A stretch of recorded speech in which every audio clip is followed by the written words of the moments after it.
All right, we're back. Oh, we're back to work. Okay, hold on. Let me pull my book away. Round two. Sorry for the technical difficulties. We're trying to get folks added in here. Brian's having some issues with his camera. As soon as we get him in, we'll get him on. So, like I was saying, we had a good show going on. It's just been a week, folks. I mean, I don't know what to say. It's just been a very, very crazy week. Lots of things going on in personal lives for everybody. But thank you for your guys' patience and awesomeness. We do have a great show. We really, really do. I want to camera issue fixed. Yeah, not touching anything else. Like I said, we're going to talk about the hoarding versus scalping thing. I think we really need to go on that because I've seen a couple things on other pages that are just straight up ridiculous, especially over on the C4 page. Thanks, Ed. Thanks for hanging out and being patient with us. We'll talk about Brendon for a little bit. I had a link for his profile on the wiki, but that seemed to get disconnected, so we'll put that up again too. We'll talk about the Mercedes Benz Gull Wing because we haven't previewed one on the show. Do you have yours here? I do. Okay, good, because I'm not sure where mine's upstairs somewhere. And we'll talk about selections. We'll talk about Mason City, and we'll talk about Norfolk because there's some things. Hey, there's our winner. Let's get him on here before you. Hey, I got it figured out. You guys hear me? Oh, we can hear and see you. All right, cool. Way to fight through the adversity. Hey, that's why I'm upstairs and change shirts. I guess that's why I'm the tech guy. Yeah, I'm gonna need several of these. By the way, we're gonna have a talk when you're out here, Brian, because I'm about to jettison half of this stuff. Yeah, like you talking about all your mic and camera and all that stuff. No, just my laptop and my camera, and maybe get some better lighting so I don't look like a pale white Casper right now. Well, I have terrible lighting right now because my normal lighting rigs take an exorbitant amount of time and pain in the butt to set up. So for something like this, I just don't even bother with it. Yeah, I hear you.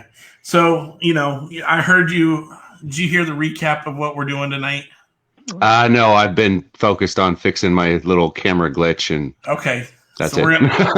We'll get into the hoarding scalping thing. I know you wanted to talk about that tonight, so that's why you're on. Yeah. We're going to do a little bit of stuff on Brendon.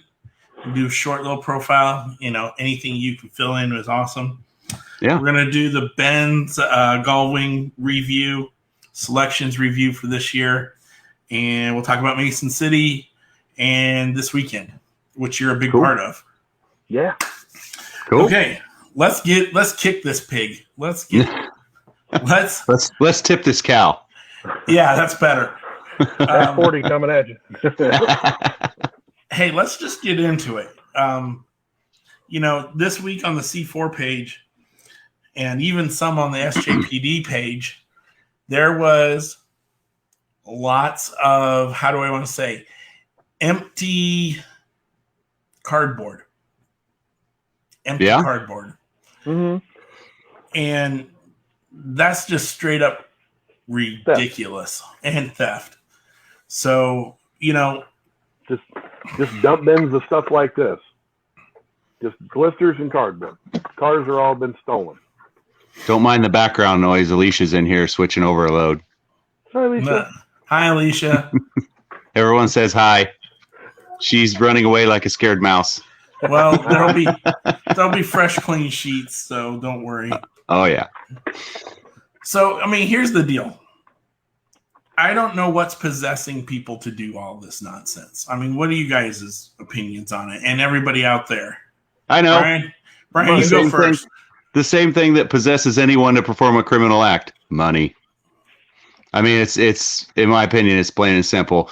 I can't imagine that amount and that type of car being swiped by younger kids who don't know any better and just want the cars.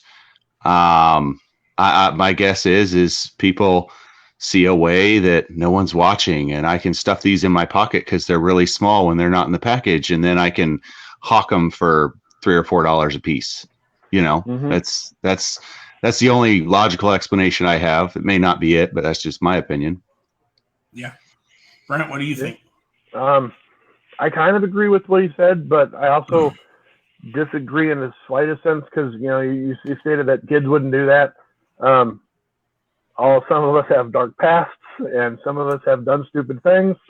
So it could be kids. It could be new collectors that can't afford good stuff. So yeah. But see, okay, my thing with the new collectors and can't afford new good stuff, if you're looking at it on the peg, right, you're paying, let's say the Datsun 510 Treasure Hunt Super that just came out. You're paying $1. In fact, I even saw on a page somewhere somebody said that they paid $1 for the card alone. That was ripped open, and because he had the logo and everything on it, somewhere out in the East Coast. For now, to get this straight, they paid $1 for a torn blister. Yep. No car.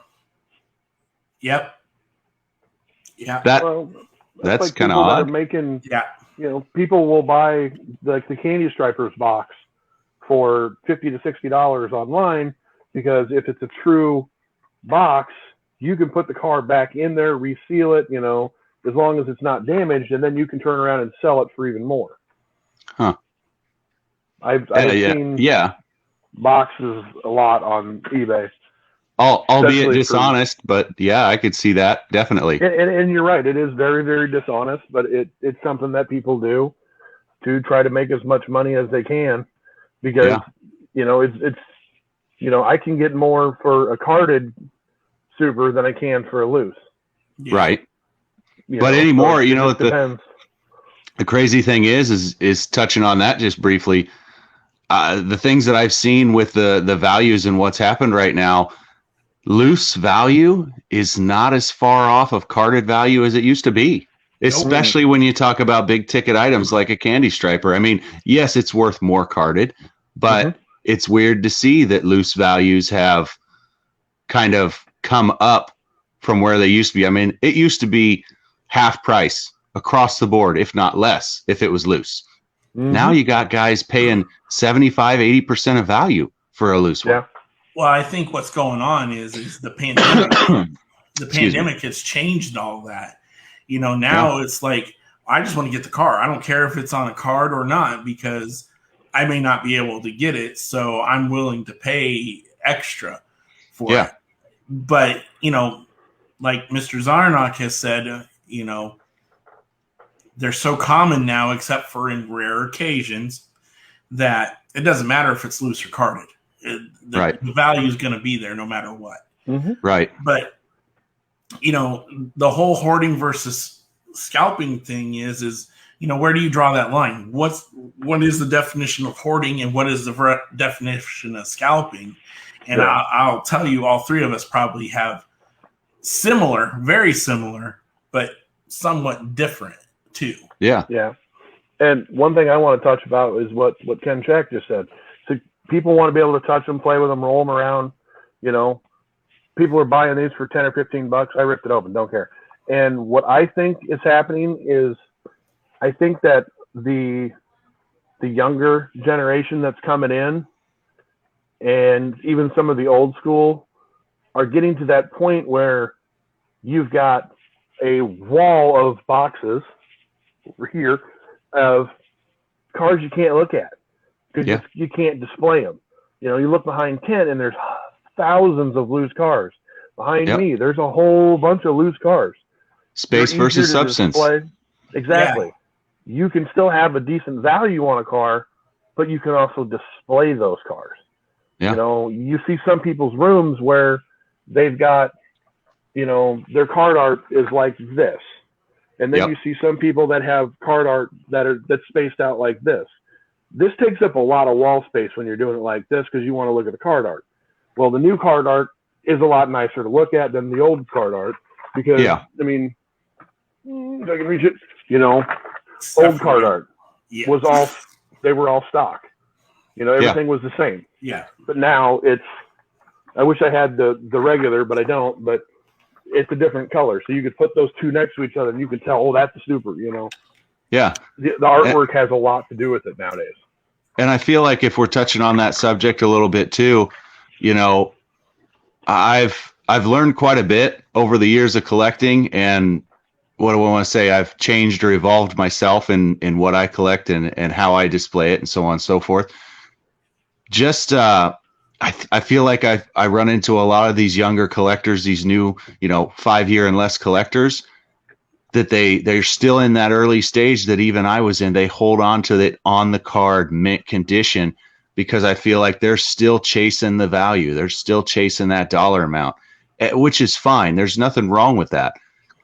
But as you grow in collecting, as you gain experience, enjoy it more, you kind of change your attitude and you say, I say you opened or saw your first loose collection or loose car and you go, man, that looks so much better. It's just something that slowly you grow out of, like a kid turning into an adult with the loose versus carded, and you get away from that need for having every bit of value you can out of it and saying, oh gosh, don't hurt the package. I enjoy the car. I want to see it. I want to put it in the case and see how it looks so much better, not in that blister, Mm-hmm. My thing, and this doesn't have to be geared more towards the newer collector per se. I mean, this could apply for everyone really, is if you're not sure about a car, whether or not you want to hold on to it forever and open it, then fine, don't. Put it back, put it aside, come look at it a year from now. And if you say, you know what, I don't really like this, okay, good. You can put it in a sell pile or a trade pile for later. That's just my 2 cents on that. And it's a good reason to have both. But I think the whole scalping, hoarding thing, to me, is what irritates me is somebody who has 10 of something and no explanation of why they have 10. Not that they have to explain themselves, but it does go a long way to make themselves look better or worse in the social media eyes. And I can actually touch on this exact subject because I got tagged in a post last night that has 8 Mercedes Benz in it. And I'm going to probably, by the end of this week, I'm probably going to have close to 30 of the Mercedes 500. And what I'm going to do with them, they're all going to meet the drill bit, and they're all going to be customly done, and they're all going to turn into handout cars for the next convention, or probably going to be the 2023 convention down the line. And they're going to be given away. That's why I'm only paying $1 a piece for them, because they're all going to get drilled and going to get handed out. And that's why I'm collecting so many of these Mercedes. I know that I've got probably at least 20 or 30 coming this weekend. Yeah. I mean, it couldn't be the fact that you're a Mercedes junkie. I mean, that could be it. Might have, but that's just it. Like, that's my main casting that I really, really enjoy. Now, I also really like the 96 Impala. Now, I've got probably about 15 of those just because I really like the car. Now, will I do something with my extras in the future? I don't know. I might turn them into a custom for a handout after I get tired of looking at the Mercedes logo for so long. I might switch to the Lexus or BMWs or maybe an Aston Martin. I don't know. Yeah. But I got them. I got 15 or 20 of them. Yeah. I mean, as far as scalping versus hoarding for me, I had made a comment on that C4 post, and that's how I feel about it. Is scalpers are the hustlers of the collectible world. Their sole purpose is to chase the dollar. That's it. And I made reference of to them, it's like a prize, but in the end, we all go out the same way. There's no prize for how much money you make or get from buying and selling toy cars or collectibles. And I understand that mindset, because there's people out there that's the money. That's it. And that's why we have scalpers. But on the flip side, this hobby, for I would say, for the majority of people that are in the Hot Wheels hobby, you know, they care about value. They care that that they have cars that are worth money. A lot of them don't realize that without the scalpers, we wouldn't have that. You know, it takes both. You have to have the scalpers. The product has to be in demand and exceed the supply. You have to have that there, or your, you know, $300 Super 55 gasser ain't a $300 car. It's a $20 car, and everybody can have it, and no one's excited about it. You know, so You know, it's kind of a yin and yang thing there. You can't have one without the other. Not that I am or agree with scalping or trying to make a profit off just solely flipping stuff, but you got to have it. Yeah. You know, there's one leg of this we haven't really talked about. You talked about supply and demand.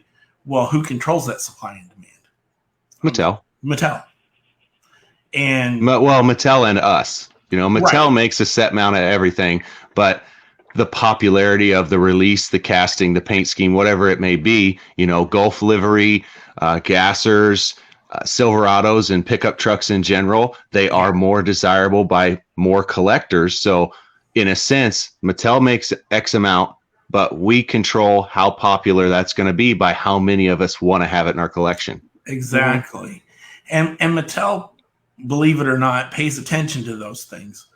So they gear, you know, okay, well, they say, you know, the duck's a great example, I think. The duck, they didn't, you know, it's like, okay, it's a fantasy car, but there's at least 3 versions of it out now, just this year alone, and one of them is a glow in the dark. Yep. It's got some pull. Now, for the guys that only collect non-fantasy cars, probably not, but for everybody else, yeah, it may become the new Carbonator. You know, that one piece you have to have every year. There are guys that collect only that. Yep. I mean, there's guys that, you know, you can't, there's someone for every single casting. I've seen a guy that he posted a picture one day and it was like 60 something, the Mad Props airplane. Yeah. That's what was his main go-to casting. Everything else was junk. I got to have the airplane, you know, and it doesn't, and that's, in my personal opinion, when it comes to the scalping versus hoarding thing, is whatever's new at the time, it's got to be at that time. That's the only time it can be hoarded and scalped, is right when it comes out. And like the Target Reds. Yep. It's a great instance of hoarding versus scalping or whatever. You got a guy that goes into a Target, buys every single Target Red, which I've done. But I've also turned around and sold them to my friends for $1. Yeah. Or $2. And then you turn around and you can look at another table on the other side of the room and they've got $5 to $7 to $10 a piece for them. And it's like, you know, just like with the new ID cars, you have people that are buying this because it's an ID car, like me, that want to rip it open and play with it and put it in their game. You know, I don't want to pay $10, $15 for a car that I'm just going to rip open and throw it down the track. And in 10 years, it's not going to work anymore. The game is going to be obsolete in 10 years. So all of these, you know, like the Gold Roger Dodger right now, that was a limited run at Amazon that people are paying $300 for. I got one upstairs. You're kidding? Yeah. A Roger Dodger? Yeah. Got no clue why. Does Chris Parker have one? Who? Chris. Oh, Brent. Chris. No, I didn't hear what you said. I know who Chris is. I know who Chris is. I just didn't hear what you said. He's like the Roger Dodger guy. Like he's Roger Dodger. Yeah. But like, it makes no sense why someone's going to pay $300 for a car that ain't that rare. I mean, I don't know how many they made, but then again, numbers don't, you know, I'm getting off track, but like back to Target Reds, you know, people that buy them all up to turn around and sell them strictly for money, that's a scalper in my book. Yeah. You know, where if you're going to buy 15 sets and put them away for 15 years to hope to make $10 a car in the future, well, that's kind of a hoarder in my book. Yeah. You know, you look through most of my entire collection, for I would say 98% of the whole collection, the most count of a car you're ever going to see is two. One to open, one to leave on the package. That's Unless the way I did it. Unless it's a 380, and that's a different story. Yeah, I'm up to 44 different ones. I've go ahead, Kent. Sorry. No, you're good. I was gonna hop in here real quick and see if anybody's got any comments or questions on this while we keep going. So don't be hesitant to post a comment in there while we're talking, because it might spark something here. Yeah, really and I mean, I've been guilty of hoarding. Don't get me wrong. I have an entire tote full of GMC Cyclones. I own a Typhoon in real life. I've waited patiently for 20 years for Mattel to even hint that they were going to make anything like that. Sadly, it's the Cyclone. I wish it was the Typhoon, but I think it's coming. Whenever they first came out, I had to have them all. You know, I was like, I'm not going to leave one behind. Well, then I get 20 of them of each color, and I'm looking at that tote going, okay, I think I got enough, because now they're everywhere. Mm-hmm. But I used to have, I mean, you guys have seen it. I used to have totes and totes and totes of premium Real Rider stuff. I mean, I'm coming up tomorrow, Kent, and Saturday, the show. I've still got totes and totes and totes of premium Real Rider stuff. So most of that was bought for the intentions of doing customs, and then I drag my feet, and I'm like, you know what? I don't need to keep this stuff around. So I go up to. So that brings up a good point in all of this, is that it's what you do with them afterwards that may take you from being a hoarder to a scalper. Because kind of like Brent's saying, if you got 60 Cyclones, right? We'll just use that because that's the car and number you came up, and then you're just popping them off for $10 a pop. You know, to me, that is the definition of both, actually, because you went out there, you deliberately grabbed them, you held on to them, and now you're going to unload them. Yep. Did you just call me a scalper and a hoarder? Man, you are harsh. But as Aaron said a second ago, everybody scalps and everybody hoards in one way or the other, and he's not wrong. We all do it. Yeah. We all have. I mean, we buy RLC cars and we sell them for more than what we paid. Yeah. So perfect example. Yeah. When this thing hit, they were selling for $200-something. Now you can get one for $60. Yep. Because the demand is now lower than the supply. Which so the price comes down. Don't get me started on that. I have no idea how that car is not a $100+ car, but it will be. Not saying that I want it to be, like that I care about the value, but a 66 Nova Gasser pink party car, and it's a $60 car. It kind of blows my mind, truthfully. Yeah. But give it a year. Give it a year. This was you could buy this for $50. Yeah. And now it's what, $250, $300? Because somewhere around there, yeah. They only made, and that was the weird thing about this one, is this is the only one that they ever stickered. There's 5,000 of them made, and this one's only got 3 digits on it. But so did mine. You know, and it's a $300 car. Yeah. I paid $25 for it. Am I going to sell it for $25? No, none of us are. No. It doesn't matter what you've got. You're not going to turn around. Now, granted, if I had 800 of these, or 60 for that number that we're going to use for the rest of the night, if I had 60 of these, I might sell them a little bit cheaper, you know. And it just depends on who's asking, or, you know, because, you know, sometimes, you know, you've got your really good friends in the hobby, and you've got your friends in the hobby, and then you've got those guys that, you know, you pretty much just, you can just have it, you know, because you become that good of friends. Oh yeah, it becomes about the people, not the cars.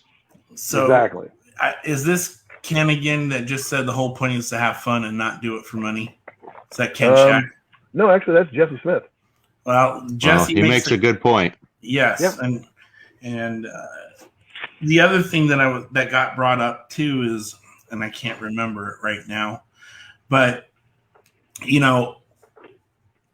have those close friends that you do things for. Oh, that's what it was. And we all know who Mike Barnes is. That's on screen right now.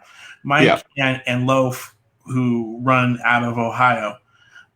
Mike, this is no kidding, will grab a certain casting or whatever, set it aside for later, and then he will help people out. Yep. And some of our super vans came from some of the Real Rider super vans anyway, came from Mike. I'm not surprised. He's a big super van nut. Like, that's one of his favorite castings. He's probably got hundreds of them. Well, his super van is the one that's featured on the sticker. Let's put it that way. He's the only one that has a black wall. Right. That's Joseph Zahn. It's a long read, but it's a very good read. And they had not numbered, is what he meant to say. But, I'll read it. It says, like Brent said, about how they are numbered RLC to like 5,000 or 20,000 nowadays. And the slide has added more RLC members. They run out of RLC cars, and there are some numbered because there are so many made. Yeah, they stopped numbering some of these cars because they don't want you to know how many they're made.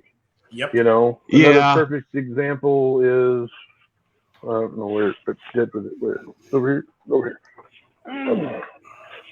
This thing. Yep. Yeah. There's probably 200,000 of these trucks. Right. Using that Nova party car as an example, though, and again, these are just my opinions. Don't hold me to fact. But thinking about it logically, that car, I would imagine, is 5,000 or less. Mm-hmm. Reason being is because it was an instant sellout on the site. I mean, almost instant. Faster than any other sale so far this year. If Mattel was pumping up the numbers to, 15, 20,000, it would have lasted longer. More people would have gotten them, but it didn't. That's just the way I looked at that sale, which that brings me to why I'm surprised it's not going for more than it is right now. My guess is the scalpers used their little bots, and that's who got them. Mm-hmm. Not many collectors got them, and what they're finding out is, well, these scalpers created more of a supply than there was a demand. So now they're taking it in the shorts, so to speak, until they all get dispersed, and then there's fewer of them coming up for sale, and then the value starts to come up. Yeah. That's why I think give it a year, and that thing's going to skyrocket. I remember the Datsun. I think it was even you who said it when they came out, and then you looked them up on eBay when we were in Roy's room in Dallas and said $200 right off the bat. Yeah. When they came out, and they've done nothing but climb. Yeah. So I got a question for you, Brian. How's the tea tonight? Tea is great. Always great. I'm off sugar and sweetener, though. I'm trying to turn the corner. So it is straight tea now. I've been that way for about probably 2 months. Just cold turkey, no sweetener, no sugar in my tea. And I'm fine. Of you. I notice a difference in not having all that sugar, because if anyone knows me really well, I am like a probably 8 to 10 glasses of tea a day guy. Like, it's like pop to me. I drink it constantly. So cutting that sugar out really made a big difference. Mm-hmm. Well, I will say we'll have some at the reception tomorrow. Nice. So you are covered. Good deal. And this is from Mr. Hot Wheel Hunter, and I'll let one of you guys read it. Well, I've got it up on the screen there for everybody. But basically what he's saying is there is many people I reach out to when I find stuff to see if they need it. And if so, it's at cost, which that's an awesome philosophy to have. It shows you have to mark up as you have people that want to pay less than cost. So it gives you some wiggle room. Yeah, exactly. things out here are done differently, I would suppose, than any other place in the country.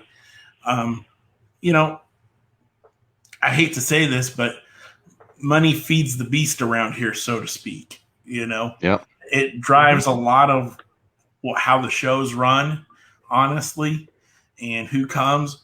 But I think that's slowly starting to change out here too. Yeah. I get the sense that, and I see it when I watch at the shows, there's a lot more people hanging out, talking, socializing. I think the pandemic's caused some of that. And I just think people are starting to figure out, well, this is a lot of fun just hanging out, talking shop about cars. But again, this is just my opinion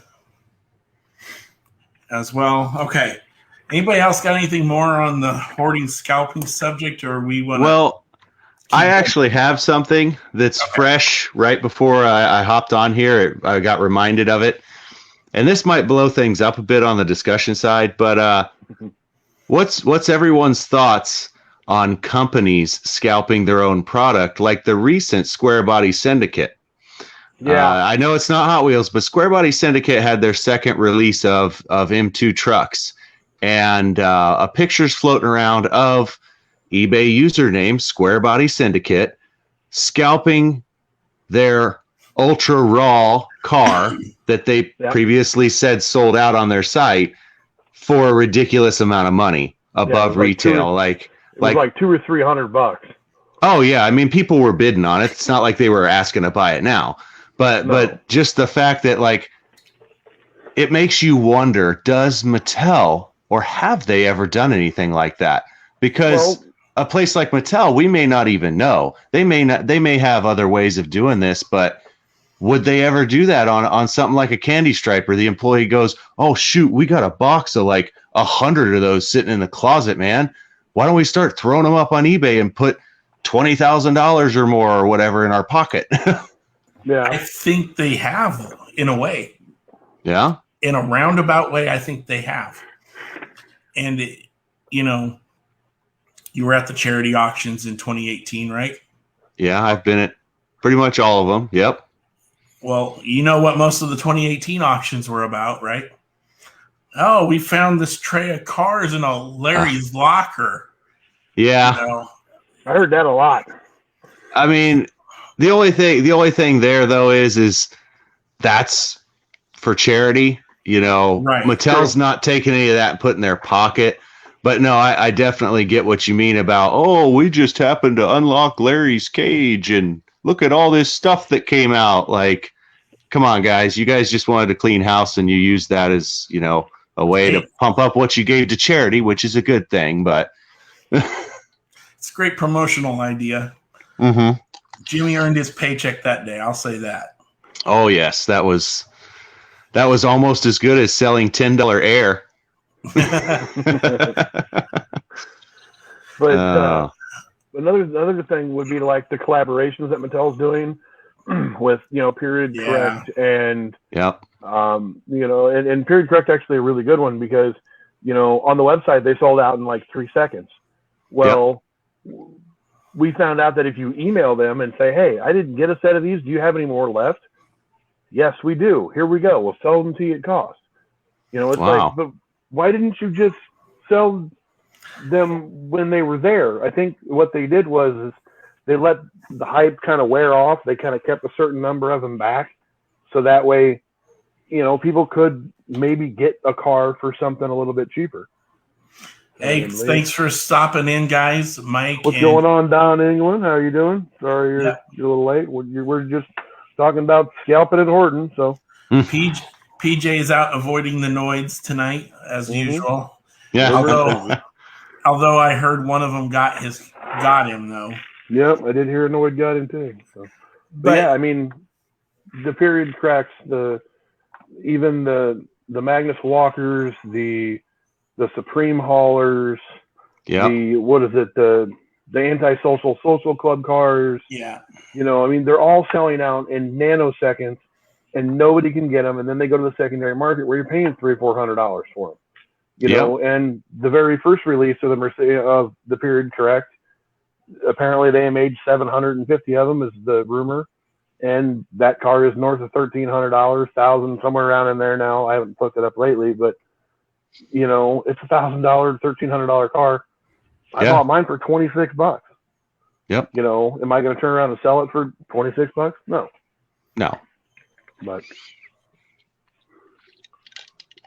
But it's it does make me curious as to why we don't see more of the collaborative marketing, especially because, you know, there's a lot of businesses that, you know, let's face it, they're successful, and they're successful for a reason. You know, to think that not a lot of other businesses haven't seen the instantaneous sellout of all that product and say, well, if we can collaborate with Mattel and get a Hot Wheel made, it's basically a no lose for us. It's going to sell out in seconds as long as it's the right looking car. And sometimes even if it's not, because I mean, let's face it, the period correct, when they did the 2 off-roads and the 2 most recents, those really aren't that popular of castings, and they still sold out in seconds. Even the Antisocial Social Club, that BMW, what is it? BMW M1 race car or something like that's what it's called. Yeah, it's not very popular. That's not a very popular casting. No. So it does surprise me that we don't see more collaborative, you know, partnerships go on, just due to the fact of it's a no-brainer. You know, it's going to sell out. You know, you did see that about 15, 20 years ago. You know, you look at the Snap-on ones, and then you look at J.C. Whitney. Yeah. And all these one-offs and what Bakers, or not Bakers, but like the Albertsons and all the dairy, or all the highway haulers and stuff like that. And what is it? That fish stuff, the Fishosaurus stuff, or whatever it's called. Vandicamps and Vandicamps, yeah. Otter Pops and all of those. Yeah. But the difference between all of those cars and these new ones like the Period Correct collaborative cars, those are RLC level quality cars. Mm-hmm. Yes. Those back then, you know, the Otter Pops one is great because it's got real riders. Yeah. And some of them do. And so, I don't think the buses do. No. I think the buses, do they have them on the front and not the back, or do they just not have them at all? I don't think they have them at all. I can't remember. But that's my whole thing is like, Mattel did them. Okay, yeah, they sold. They didn't put the thought into them like they are now, where, you know, you have number controls, you've got release dates, and, you know, they weren't just a promotional, hey, put it on the shelf, and when it sells type deal. That's just my opinion on it. Yeah. Okay, so scalping is my least favorite word. Mostly, I don't think you can be a scalper and have a collection at the same time. That's where I would disagree.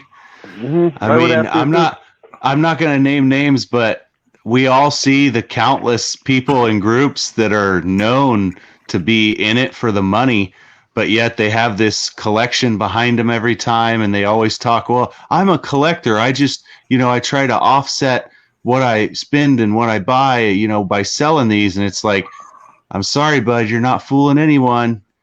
You're constantly trying to get the absolute top dollar out of everything. It's constantly a for sale post. Like, if I don't know you personally, but I recognize your name when you post on Facebook, that tells me that you sell too much Hot Wheels. There is a person that is coming to my mind that we both know, Brian, and I think we're thinking. Oh, there's like 20, 30, 40 people that come to my mind. Well, there's one person. And again, I'm not saying that they're bad people or that they should not do what they want to do. Do whatever the heck you want. But I'm here to call a spade, and when a question is brought up, I'm answering it honestly. But don't we blame the person paying the big money? And that's where the eBay prices come from, Kent. You know, if you don't want to spend $600 for a car, everybody in the entire collectors of every Hot Wheel collectors need to stop paying that $600 a car. Well, I think what this person is saying here is, we blame the scalper, we blame everybody but the person who's spending the $600. I think that's what they're trying to get at. Yeah. Right. I mean, it's funny. I thought about this afternoon when I was kind of going over this in my head, thinking about, basically refreshing myself on what I think, which sounds weird. But I thought about if I had all the money that I ever needed, if money was no object to me, I would be that guy that I call the idiot. I would be that guy. If I didn't have to worry about money, but I enjoyed having these collectibles, I'd spend $5,000 on a candy striper if that's what I wanted. If that's what it cost and that's what I wanted and money wasn't an object. So, are we seeing these big dollar items, people that have a better financial situation than others, people that have more money, people, we don't even know, people that could be millionaires, we don't know, that are paying this kind of money because they want it. You just never know. And I think all the stimulus packages have helped drive the numbers up as well, because, people like me, I've worked this entire time, never missed a day, except when I went on vacation, which most people didn't get to do during the pandemic. I went on 3, but I was still getting these stimulus checks. Now, I put it into remodeling my basement, and I bought a few cars that I didn't have in my collection, and that's where the price, I think, has been going up so much lately. Yeah, I bought one big car. Yeah, yes, you did. Very, very big car. And is that thing like 30 feet long? Not quite, but I'm pretty sure it's pushing like 22, 23 feet. Yeah. Can't wait to see it when it gets done. Trust me, it's getting rapidly moved to the top of the list. Like, it's downstairs in the basement garage where the Typhoon's been sitting for the last 10 years. Because it's something I'll never get rid of. So I'm like, someday I'm going to get to doing that. And just today, actually, I was down there with Alicia, and I looked at her, I said, don't get mad at me whenever I start working on this thing sooner than expected, because I don't want it to turn into the next Typhoon. I don't. I want to drive it. I want to enjoy it. So where'd the Typhoon go? It just sits. Well, no, you said it was where the Typhoon is. No, I don't want it to turn into the next Typhoon where I own it and it just sits down there waiting for the day or year or whenever it is that I pull it out and start rebuilding it, Okay, I got you. I want to drive that car and enjoy it, and I would love to have it running before the wedding at the end of the year. It'd be cool if you had a Cadillac running. All right. That's what I'm talking about, is the Cadillac. Nice. Mm-hmm.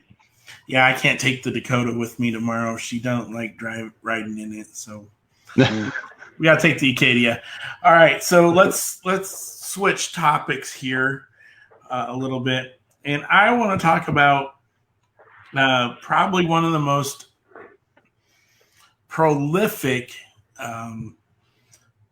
designers here in the recent years. I would say since the last 10 to 15 years, really. I mean, he's been the guy. He's been the man, so to speak. I mean, as much as June and Ryu and Manson are epic in their own rights, I think they're in his shadow, honestly, in terms of everything that he's done. So we're going to talk about Brendon. For those who don't know, Mr. Brendon Vetuskey, he is most widely well known for the 55 Gasser. I mean, it's arguably going to be his car that he will always be remembered for. But I have a few things about Brendon that some of you all may not know.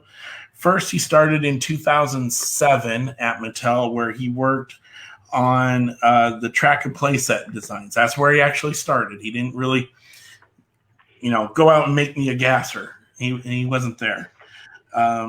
He wasn't the Wonder Kid. No. But when he did, he hit the scene hard in 2010 with the 67 Pontiac Firebird 400. There we go. That's the first big car that he had, and he's taken off from ever since. From there, the other big car the next big car for him was the '67 Chevelle SS 396. That's a shout out to you, Mr. Brent. Yay. Yep. And then, we're not going to talk about the 55 gasser because we all know what it is. The what? What's that? Yeah, exactly. But then he got to do this. For those of you who don't know what that is his actual car. Yep. One of three. And not only that, but the first rendition of it is the actual way his car looks. His car is a real bare metal car. Yep. Mm-hmm. Without a hood. Yep. With an LS in it. Yep. This was a Zamek, but I don't think it was actually part of the Zamek series for that year. They just rolled it out as a regular car. He's actual collector just like the rest of us. He's been doing it since the mid-90s. So that's an interesting time to get started, honestly, because there's not a lot of good cars from that time frame, in my opinion. That starts the dark ages. Yes. And I think that was 07. 05 to 07 era. 96 to 06. Whatever year it was that they made the fatbacks and the torpedo cars. That's and 04, 05, 06. Yeah. Yeah. That you couldn't pay me. You couldn't pay me to take most of the main lines from that era.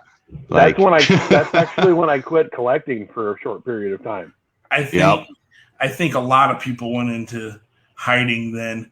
So 2004, yes, that's a very, very dark year.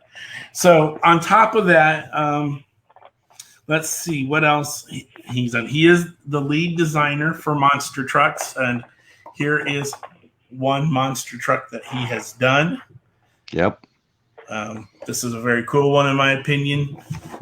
I mean, other than it's a Ford, I can't believe that. He's got that. And let's see, I think that's about most everything I had, except for one other fact. He did do all the retools for the Sweet 16 for the 50th anniversary. Brian, I'll let you have a few comments about Brendon, and then Brent, you can have a few your thoughts and impressions, and then we'll, as always, if you guys got anything, hop right in there. We'll get them on. Well, to me, Brendon, I've known him. I met him years ago, the first time he came to Nationals, and for the life of me, I can't remember when the first time he came to one was. But, since that first time, he's such an approachable guy. If you go to conventions or events where he's at, he's very nice. He's very, very outspoken, very, you just have a conversation with him. He's a real smart dude and dedicated to his craft, very good at his craft. And just my greatest memory is, one that's tied to you, Kent, and that's him, myself, and Alicia for a little bit, and his wife, Coco, all on our hands and knees taping down Orange Track because they brought this Orange Track and it was all coiled up and never been opened.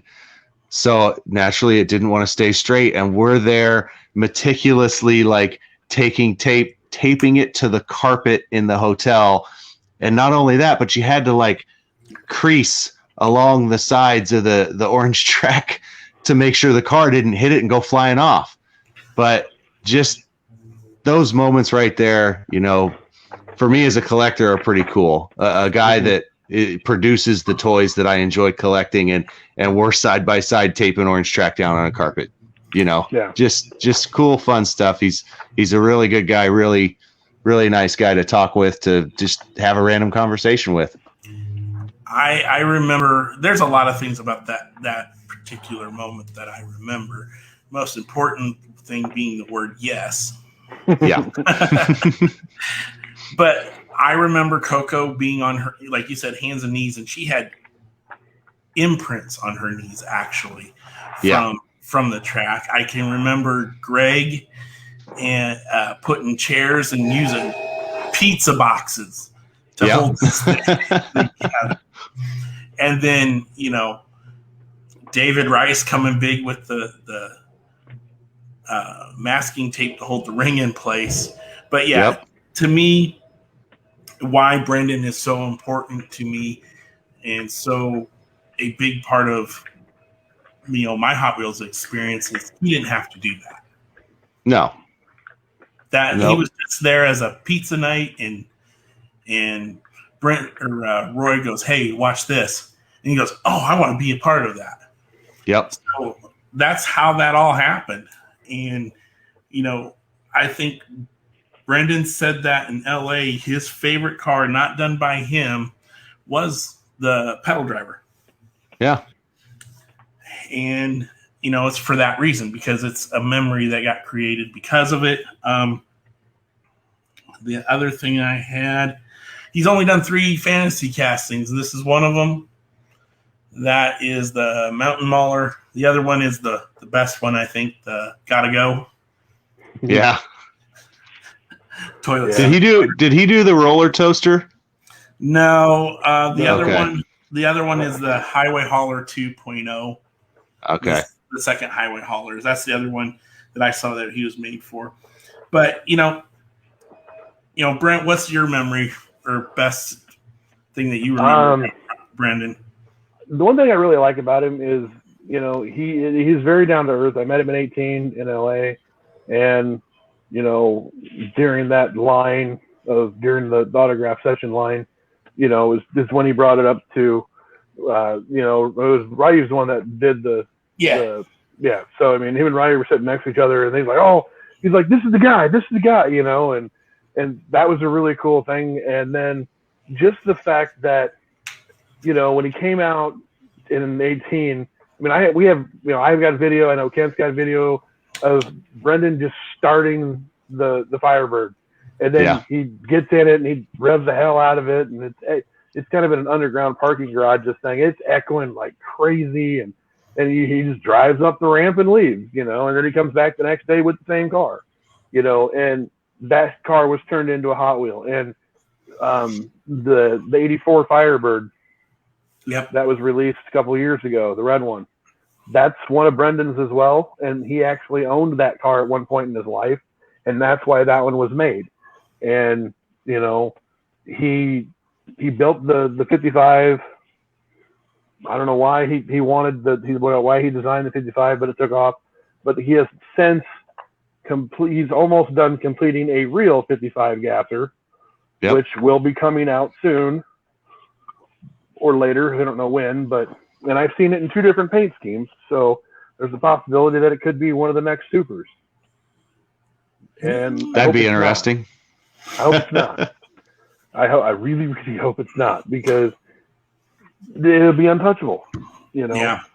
And I hope it is, really, and I hope I find one so I can just tease you with it for like a good 6 months before I finally just be like, "Here you go, bud. It was only $1." Okay, I'm okay with that. I'm okay with that because I did that to Kent for 2 years. So yeah, that's well documented as well. Yes. All right. Anybody else got any questions about Brendon or any comments about Brendon? Well, if not, we'll get into our review of a car that we should have done last week or the week before, but we just didn't. I forgot to do it, so that's my fault. All right. So we'll catch up on any comments there in a second. I want to talk about this car. This car is pretty awesome. This is the Mercedes Benz 300 SL. There we go. See if we can get some focusing on here. Well, you all know what it is. I like the case on it. I like the old school leather bound style trunk. Is it like a suitcase or something? Yeah, pretty much. Yeah. The trunk. Yeah. Yeah. I like how they did that. I can't say, is this polished chrome or is it silver, Brent? It's chrome. I'm pretty sure. Yeah, it's just polished chrome. There we go. Let's focus it up there. Again, as always, with the gull wing doors that are open. I think this car is just the finish on it. You can really see yourself even through the plastic. I think this car just is unbelievable. The only thing that's missing on this car, I think, is going to be a black version. That's just my opinion. For those who care about sticker numbers, mine is number 13,572 of 2000. You can't really capture that, so we'll see. And what I think they need to do is a silver. Yeah, just a silver with red interior. And when I mean silver, I'm talking like a silver. Yep. With bright red interior. Wasn't that Hugh's? That was Hugh Hefner's, right? Yeah. Well, that was one of the original ways that car came. I can't remember if his was silver or white. For some reason, I thought his was white, but maybe it was silver. It might have been. I can't remember. And that's the thing about their silver I like about it. It's got a little bit of blue tint to it. Yeah. I mean, it's just, that's what I love about their silver. Black or silver are the only two colors that when I think of Mercedes, just like a Ferrari's got to be Italian red. And they're actually, Jay Leno actually owns a real one, and it is a actual race car. It has door numbers. It has a roll cage in it. I mean, it's bright red. I can't remember what number it is, but it was a factory, or not a factory, but it was made, and it's an actual gull wing Mercedes. It was a part of, I think, the Mercedes race team, or one of their race teams. Yeah. And he ended up with it somehow. And he actually drives that thing, which kind of like, you're really driving it, because it's worth like $250,000 or $500,000. Well, he drives driving around in LA, just like, what up? He drives his Duesenbergs around too the same way in his Packards. So and that's the thing. It's like, if you ever been to Los Angeles, you couldn't pay me to drive anything on those streets. It's a nightmare. So yes, scooters everywhere. We have a comment here that says, those scooters. When I was 5, I sat in one when I was 5, but I was disappointed when the green one came out. The chrome is so much better and closer to the classic silver than most of the real ones were. The peanut gallery is arrived. Dave, what's up? Dave. I don't know if I like this feeling of being, in front of the camera instead of in the gallery, just making snide remarks. You can still make them, but you don't have to be off camera. So. Hugh Hefner his was white. So okay, there we go. There we go. Yeah, I mean, I'd like to see him make like a very dark. Honestly, not even like because that's the thing with the RLC, everything has got to be Spectre Flame or some crazy orange color. Make them all orange. Everyone. No, don't make a single one orange. Never. But like their idea of Spectre Flame black it's like a really dark shiny gray or something.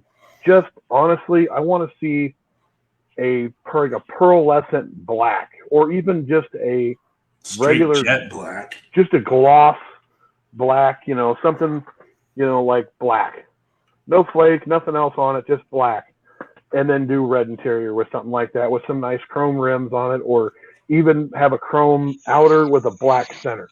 Yeah, I think that would look amazing. But they don't, and they listen, they watch shows like this. They spend a lot of time on the custom boards, because there's been countless instances where somebody posted a vehicle and be like, "Hey, Mattel, where's my cut for this?" And they show a custom that they did 10 years ago, and it looks identical to a brand new released car. It's like, sometimes I think they see it and they're like, nobody will know, and they'll just go ahead and do it. Okay. Which is I don't know who that was, but that's Stacy Craig. Stacy. Oh, here we go. I'm not even going to dignify that with a response, because not only did you spell my first name wrong, you spelled the last name wrong also. So you need to step it up. And the last time I called you, you didn't answer, and I still haven't gotten a call back. It's been like 2 weeks. Where you at? Here we go. Things are starting to get interesting now as we head into hour number 2. All right, so we'll keep going with this, but the other.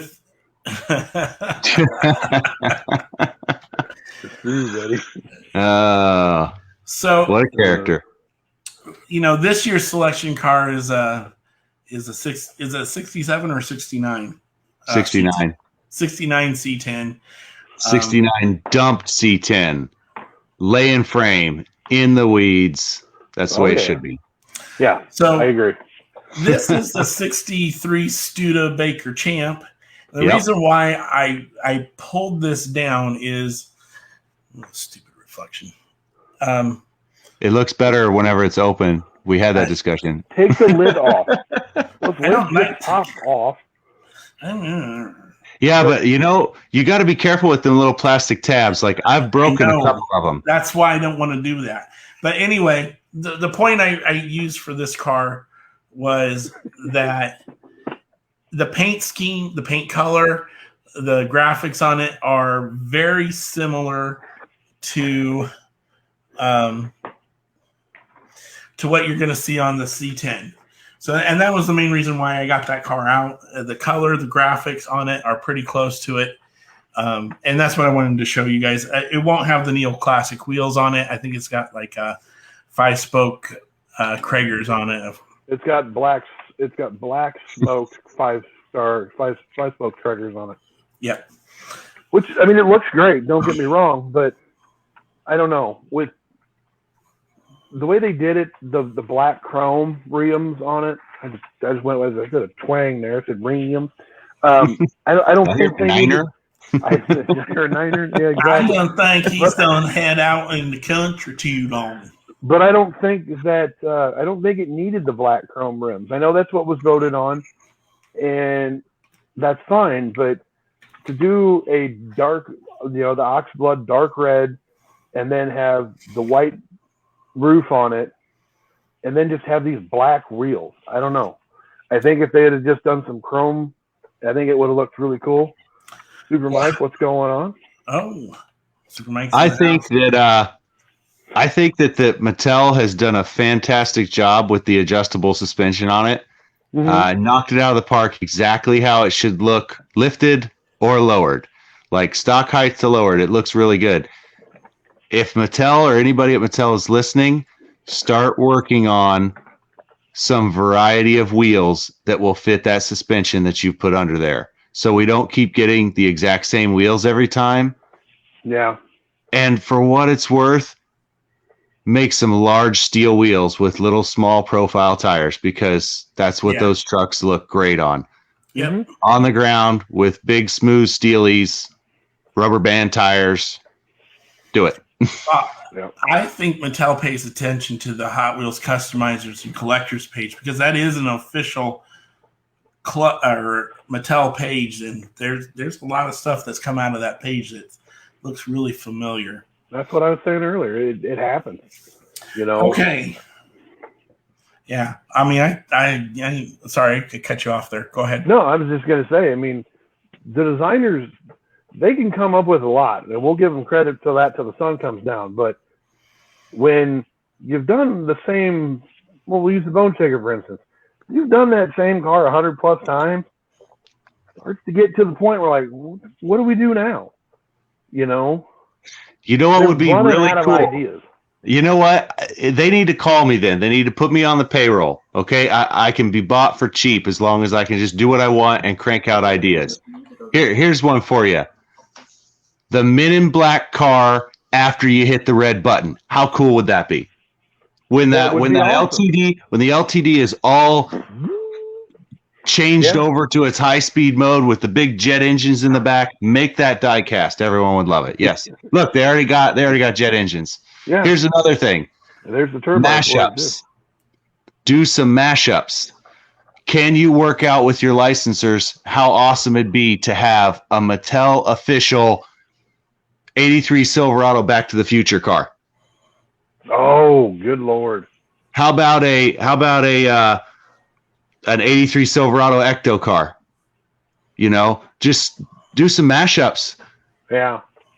Yeah. Or You know, Knight Rider. take some popular castings and throw that movie car treatment at them. You know, all they got to do is approach their licensing people and just, you know, they're going to say yes or no.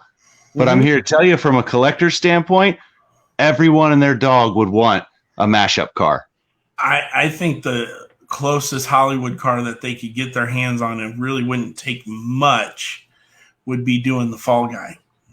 Yeah. Because they have a Okay. lifted 83 Sylvie already. Yep. That's the one I think they could do. Well, I mean, they already did it with that Batman Beyond Scooby-Doo scheme. Yeah. Look how well that went over. Everybody loved that thing. Oh, yeah. I've got one. Yeah. Actually, I probably got like 4 of them. Could you imagine a 510 Datsun wagon with the Ecto 1 treatment? Here's another one. How about the 64 lowrider Impala that they just did, but painted up for Boys in the Hood? Yep. But then they'd have to cut the roof off. Yeah, I was going to say, but they can be done. It can be done. Oh, yeah. It could be. I could do it right now. I think, and it's not even my car. Hint, hint.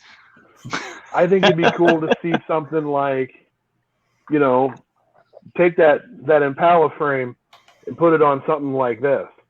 Yep. Or even as something, you know, let's see here what I got around me. You know, I've seen people do these with the adjustable suspensions on them.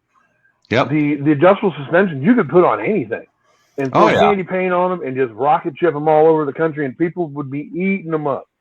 I mean, I don't put it on a Honda Civic and call Hector. Come on. Exactly. Have it stamped up in the front, lean to the side, you know. I'm surprised. See, that's the thing. I'm surprised his Civic hasn't been done yet. There's 2 Civics that need to get done, and one of them's probably going to be black. The 3 black Civics. Yeah, that would be. This would be a killer lowrider. The casting's already there. All you got to do is just make the suspension fit underneath of it, and you could sell hundreds of these. Oh yeah. You know, I mean, it's super easy. I mean, you could stance out. You know, you could have a weight so they could, you know. And I'm trying to. There was a company that did them. I don't remember who did it, but you could like tilt the wheels outward. Because I know, like on the old mass cars, you could take the wheels on the Firebird and literally fold them down so it looked like a plane or a boat or whatever it was. All right, guys, we've got to wrap this up real quick. I've got to take care of duties. So I hate to cut this short, but we'll get one last plug in for tomorrow, for Saturday. Saturday, doors open for setup at 8 a.m. Show starts at 10 a.m. at the Knights of Columbus Hall in Norfolk. 105 West Elm Avenue, Norfolk, Nebraska 68701. I did fix the address on Google Maps. It takes you out to Hader, and we don't want that. No. We have, let's see, Hot Wheels Hunter, Fred, Ed, Tony Dodge, Mr. Brian Klein, Jerry Kems, Reagan Keneally, Brian Barron is going to be there, Phil Griggs, Brent, and myself. That's all we've got. So for vendors, I want to thank you all again for tuning in tonight. I want to thank our co-host Brent and our special guest for tonight, Mr. Brian Klein. We will see you tomorrow, Brian. Safe travels with you and Alicia and your daughter and Amelia, and we will see you all next week. Bye. All right. Bye.